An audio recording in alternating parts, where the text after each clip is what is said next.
ಇವಕ್ಕೆ ಈ ಎರಡು ಊರುಗಳಿಗೆ ಸಂಪರ್ಕ ಮಾಡ್ತಕ್ಕಂಥ ಸೇತುವೆಯನ್ನು ಅತ್ಯಂತ ಸಂತೋಷದಿಂದ ಉದ್ಘಾಟನೆ ಮಾಡಿದ್ದೇನೆ.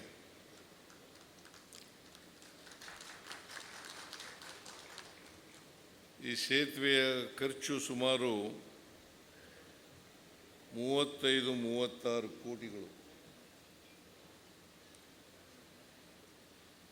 ಇದು ಸೇರಿ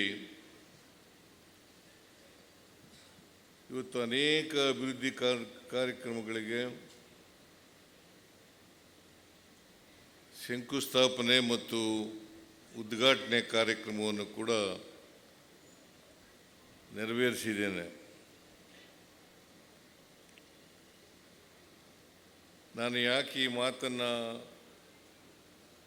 ಒತ್ತು ಕೊಟ್ಟು ಹೇಳ್ತೀನಿ ಅಂತಂದರೆ, ವಿರೋಧ ಪಕ್ಷದವರು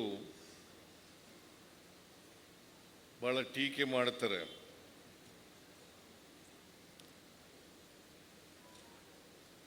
ಏನು ಟೀಕೆ ಮಾಡ್ತಾರೆ ಅಂತಂದರೆ,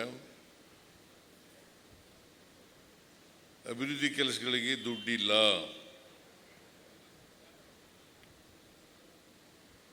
ಗ್ಯಾರಂಟಿ ಯೋಜನೆಗಳಿಗೆ ದುಡ್ಡು ಕೊಟ್ಟಾದ ಮೇಲೆ ಅಭಿವೃದ್ಧಿ ಕೆಲಸಗಳಿಗೆ ದುಡ್ಡಿಲ್ಲ, ಅಭಿವೃದ್ಧಿ ಕೆಲಸಗಳೆಲ್ಲ ನಿಂತೋಗಿದ್ದಾವೆ, ಖಜಾನೆ ಖಾಲಿಯಾಗಿದೆ,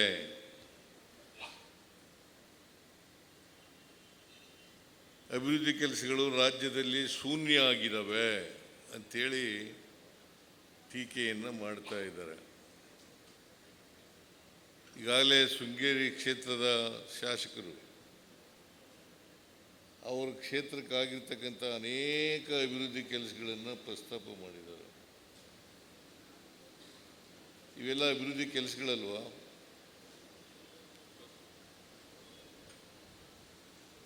ಅವ್ರಿಗೆ ಗ್ಯಾರಂಟಿ ಯೋಜನೆಗಳು ಕೂಡ ಒಂದು ಅಭಿವೃದ್ಧಿ ಕಾರ್ಯಕ್ರಮಗಳು ಅಂತ ಗೊತ್ತೇ ಇಲ್ಲ ಪಾಪ.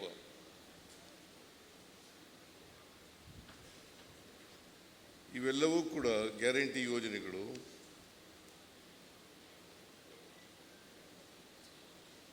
ಸಾಮಾಜಿಕವಾಗಿ ಆರ್ಥಿಕವಾಗಿ ಅಭಿವೃದ್ಧಿ ಮಾಡ್ತಕ್ಕಂಥ ಕಾರ್ಯಕ್ರಮಗಳು. ಬಾಬಾ ಸಾಹೇಬ್ ಅಂಬೇಡ್ಕರ್ ಅವರು ಹೇಳಿದ್ರು ಒಂದು ಮಾತನ್ನು ಈ ಸಂದರ್ಭದಲ್ಲಿ ಉಲ್ಲೇಖ ಮಾಡಿದರೆ ಅದು ಅರ್ಥಪೂರ್ಣ ಆಗ್ತದೆ ಅಂತಕ್ಕಂಥ ಮಾತುಗಳನ್ನು ತಮಗೆ ತಿಳಿಸಲಿಕ್ಕೆ ಬಯಸ್ತಾ ಇದ್ದೇನೆ. ರಾಜಕೀಯ ಸ್ವಾತಂತ್ರ್ಯ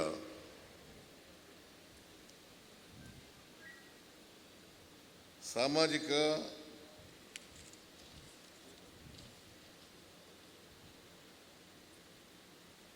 ಮತ್ತು ಆರ್ಥಿಕ ಸ್ವಾತಂತ್ರ್ಯದ ತಳಹದಿಯ ಮೇಲೆ ನಿಂತಿದೆ. ರಾಜಕೀಯ ಸ್ವಾತಂತ್ರ್ಯ ಯಶಸ್ವಿ ಆಗಬೇಕಾದ್ರೆ ಪ್ರತಿಯೊಬ್ಬ ವ್ಯಕ್ತಿಗೂ ಕೂಡ ಸಾಮಾಜಿಕ, ಆರ್ಥಿಕ, ಶೈಕ್ಷಣಿಕ, ರಾಜಕೀಯ ಸ್ವಾತಂತ್ರ್ಯ ಸಿಕ್ಕಿದಾಗ ಮಾತ್ರ ಅದು ಯಶಸ್ಸಾಗ್ತದೆ ಹೊರತು ಇಲ್ಲಿ ಹೋದರೆ ಯಶಸ್ಸಾಗಲ್ಲ ಅಂತಕ್ಕಂಥ ಮಾತುಗಳನ್ನು ಹೇಳಿದ್ದಾರೆ. ಇದನ್ನು ವಿರೋಧ ಪಕ್ಷದವರು ಅರ್ಥ ಮಾಡ್ಕೋಬೇಕು ಅಂತ ನಾನು ಹೇಳಲಿಕ್ಕೆ ಬಯಸ್ತಾ ಇದ್ದೇನೆ. ಯಾಕೆಂದರೆ ಅವರು ಸಂವಿಧಾನ ರಚನಾ ಸಭೆಯಲ್ಲಿ ಕೊನೆ ಭಾಷಣ ಮಾಡಿದ್ರು. ಆ ಕೊನೆ ಭಾಷಣ ಮಾಡುವಾಗ ಈ ಮಾತುಗಳನ್ನು ಹೇಳಿದ್ದಾರೆ ಅಂತಕ್ಕಂಥದ್ದನ್ನು ಅವರು ಒಂದು ಸಾರಿ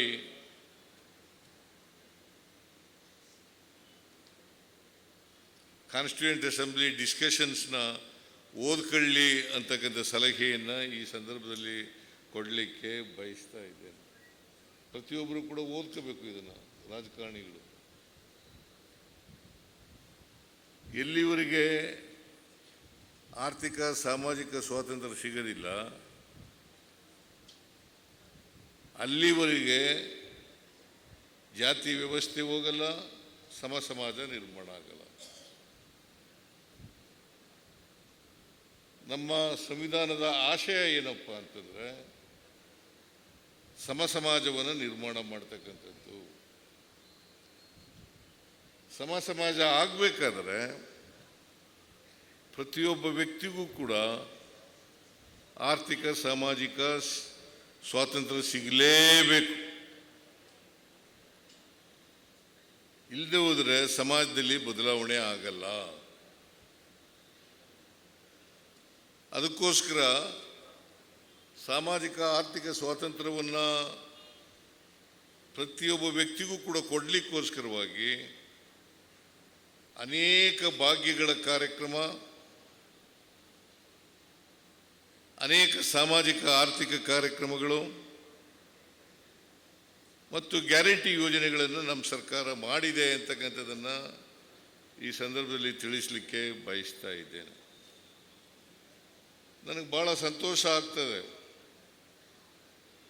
ಶ್ರೀನಿವಾಸ್ ಅವರು ಈ ಕಾರ್ಯಕ್ರಮನ ಸುಗ್ಗಿ ಹಬ್ಬದಂತೆ ಮಾಡಿದ್ದಾರೆ. ಸುಗ್ಗಿ ಹಬ್ಬ ನಮ್ಮ ಕಡೆ ಸುಗ್ಗಿ ಹಬ್ಬ ಅಂತಂದರೆ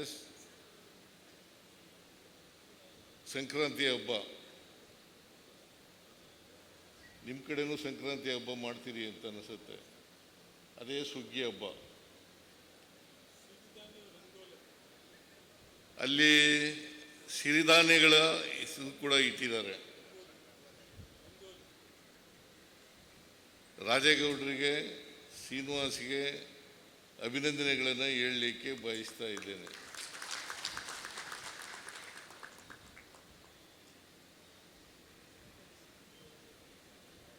ಶ್ರೀನಿವಾಸ್ ಅವರು ಒಂದು ಮಾತನ್ನು ಹೇಳಿದ್ದಾರೆ. ನನಗೆ ಭಾಳ ದೀರ್ಘಕಾಲದ ಸ್ನೇಹಿತರು ಶ್ರೀನಿವಾಸ್ ಅವರು. ಹಿಂದೆ ಇಲ್ಲಿ ಸರ್ಕ್ಯೂಟ್ ಹೌಸ್ ಉದ್ಘಾಟನೆ ಬಂದಿದ್ದೆ ನಾನು.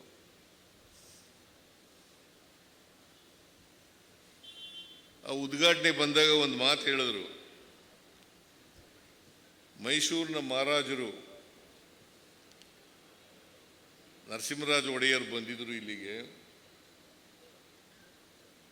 ಅವ್ರು ಬಂದು ಇವತ್ತೇನು NR ಪುರ ಅಂತ ನರಸಿಂಹರಾಜಪುರ ಅಂತ ಕರಿತೀವಿ, ಈ ಊರು ಎಡಹಳ್ಳಿ ಅಂತ ಹೆಸರಿತ್ತು. ಇದಕ್ಕೆ ಎಡಹಳ್ಳಿ ಅಂತ ಕರಿತಿದ್ರು ಈ ಊರಿಗೆ. ಅವ್ರು ಬಂದ ಮೇಲೆ ಈ ಊರಿಗೆ ನರಸಿಂಹರಾಜಪುರ, ನರಸಿಂಹರಾಜ ಒಡೆಯರ ಹೆಸರು ನರಸಿಂಹರಾಜಪುರ ಅಂಥೇಳಿ ಹೆಸರಾಯಿತು. ನೀವು ಅವ್ರು ಬಂದ 100 ವರ್ಷಗಳ ನಂತರ ಬರ್ತಾ ಇದ್ದೀರಿ, ನಮಗೇನಾದ್ರು ಒಂದು ಕೊಡುಗೆ ಕೊಡಬೇಕು ಅಂತ ಹೇಳಿದ್ರು. ಆಗ ನಾನು ಹೇಳಿದೆ, ಏನು ಕೊಡುಗೆ ಕೊಡಬೇಕಪ್ಪ ಅಂತಂತಂದರೆ, ಅವರು ಭದ್ರಾ ಜಲಾಶಯದ ಹಿನ್ನೀರು ಇದೆಯಲ್ಲ, NR ಪುರ ಮತ್ತು ಅಂದೂರು ಸೇತುವೆ ನೀವು ಮಾಡಿಕೊಡ್ಬೇಕು ಅಂತ ಹೇಳಿದ್ರು. ನಾನು ನೋಡಿದೆ, ಹೋಗಿ ಕರ್ಕೊಂಡು ಹೋದ್ರು ಅಲ್ಲಿಗೆ. ಅಲ್ಲಿ ಹೋಗಿ ನೋಡಿದ ಮೇಲೆ ಮಾಡ್ಕೊಳ್ಳೋಣ ಅಂತ ಹೇಳಿದೆ. ಹಾಗಾಗಿ ಈ ಸೇತುವೆ ಇವತ್ತು ನಿರ್ಮಾಣ ಆಗಿರೋದು. ಇದಕ್ಕೆ ಕಾರಣ ಶ್ರೀನಿವಾಸ್ ಅವರು ಅಂತಕ್ಕಂಥದ್ದು, ಸರೋವರ ಶ್ರೀನಿವಾಸ್ ಅವರು ಅಂತಕ್ಕಂಥ ಮಾತುಗಳನ್ನು ಈ ಸಂದರ್ಭದಲ್ಲಿ ಹೇಳಿ. ಇಲ್ಲಿಯವರೆಗೆ ಸೇತುವೆನೇ ಆಯ್ತಿರಲಿಲ್ಲ ಅನ್ನೋ ಕಾಣಿಸುತ್ತೆ. ನಾನು ಈ ಊರಿಗೆ ಬಂದದ್ದು, ಅಲ್ಲಿ ಸರ್ಕ್ಯೂಟ್ ಹೌಸನ್ನು ಉದ್ಘಾಟನೆ ಮಾಡೋಕ್ಕೆ ಬಂದದ್ದು, ಆ ಸಂದರ್ಭದಲ್ಲಿ ಇಲ್ಲಿ ಮಾತು ಕೊಟ್ಟಿದ್ದೆ. ಹಾಗಾಗಿ ಸುಮಾರು 35 ಕೋಟಿ ಸೇತುವೆ ಮತ್ತು ರಸ್ತೆ, ಅದಕ್ಕೆ ಸಂಪರ್ಕ ಮಾಡ್ತಕ್ಕಂಥ NR ಪುರಕ್ಕೂ ಅಲ್ಲಿಗೂ ಸಂಪರ್ಕ ಮಾಡ್ತಕ್ಕಂಥ ರಸ್ತೆ. ಈ ರಸ್ತೆಗೆ ಸುಮಾರು 5 ಕೋಟಿಗೂ ಹೆಚ್ಚು ಹಣ ಖರ್ಚು ಮಾಡಿರ್ತಕ್ಕಂಥದ್ದು. ಇವೆಲ್ಲ ಆಗಬೇಕಾದ್ರೆ ಸರೋವರ ಶ್ರೀನಿವಾಸು, ಈ ಊರಿನವರು ಅವರ ಋಣ ತೀರಿಸ್ತಕ್ಕಂಥ ಕೆಲಸವನ್ನು, ಈ ಊರಿನ ಋಣ ತೀರಿಸ್ತಕ್ಕಂಥ ಕೆಲಸವನ್ನು ಮಾಡಿದ್ದಾರೆ. ಇದನ್ನು ಈ ಸಂದರ್ಭದಲ್ಲಿ ಹೇಳಲೇಬೇಕು. ಆಮೇಲೆ ಊರಿನ ಅಗಲೀಕರಣ, ರಸ್ತೆ ಅಗಲೀಕರಣ ಅದಾಗಬೇಕಾದ್ರೂ ಕೂಡ ಅದು ದುಂಬಾಲು ಬಿದ್ದು,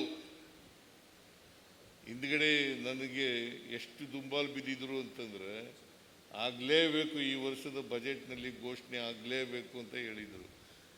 ಹಾಗಾಗಿ ರಸ್ತೆ ಅಗಲೀಕರಣ ಆಗಲಿಕ್ಕೂ ಕೂಡ ಕಾರಣ